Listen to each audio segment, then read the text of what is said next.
عام انتخابات میں شریک سیاسی امیدواروں کی مشکلات کم نہ ہوئی۔ غلط انتخابی نشانات کی الاٹمنٹ سے سیاسی پارٹیاں اور آزاد امیدوار پریشان ہو گئے۔ پیپلز پارٹی اور پی ٹی آئی کے بعد جمعیت علماء اسلام کے امیدوار نے بھی الیکشن کمیشن سے رجوع کر لیا۔ مزید تفصیلات جانتے ہیں ڈان نیوز کے نمائندے عرفان سدوزئی ہمارے ساتھ موجود ہے۔ عرفان، بتائے گا الیکشن کمیشن کا اگلا لاہے عمل کیا ہوگا؟ جی، اس وقت ملک بھر میں تقریباً جو 300 امیدوار ہیں پنجاب، سندھ، بلوچستان اور کے پی سے جو عدالتوں میں ہیں اور جو انتخابی نشانات ہیں ان کی تبدیلی کے حوالے سے انہوں نے درخواستیں دے رکھی ہیں۔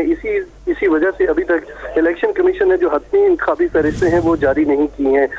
اس وقت پاکستان تحریک انصاف کے بعد جمعیت علماء اسلام الیکشن کمیشن پہنچی ہے اور انہوں نے کہا ہے کہ ہمارے امیدواروں کو جو متعلقہ جو انتخابی نشان ہے وہ الاٹ نہیں کیا گیا، بلکہ ڈی آئی خان سے جو ہماری پارٹی کا انتخابی نشان ہے اس کے بجائے چینک کا نشان دیا گیا ہے، تو اس میں جو ہے وہ رد و بدل کیا جائے، تبدیل کیا جائے اور ہماری پارٹی کا نشان دیا جائے۔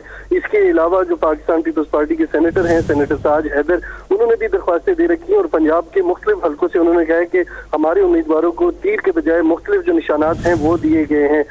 شوکت بسا ہے پاکستان تحریک انصاف کی، انہوں نے بھی درخواست دے رکھی ہے۔ انہوں نے کہا ہے کہ مجھے بھی جو میں نے نشان مجھے ملا تھا وہ نہیں دیا گیا، اس کے علاوہ دوسرا نشان دیا گیا ہے۔ تو اس طرح سے مختلف سیاسی جماعتیں اس وقت الیکشن کمیشن سے رجوع کر رہی ہیں اور انہوں نے کہا ہے کہ ہمیں جو ہے انتخابی نشانات جو دیے جا رہے ہیں وہ موزوں نہیں ہیں۔ جی، بہت شکریہ تفصیلات دینے کے لیے عرفان سدوزئی آپ کا۔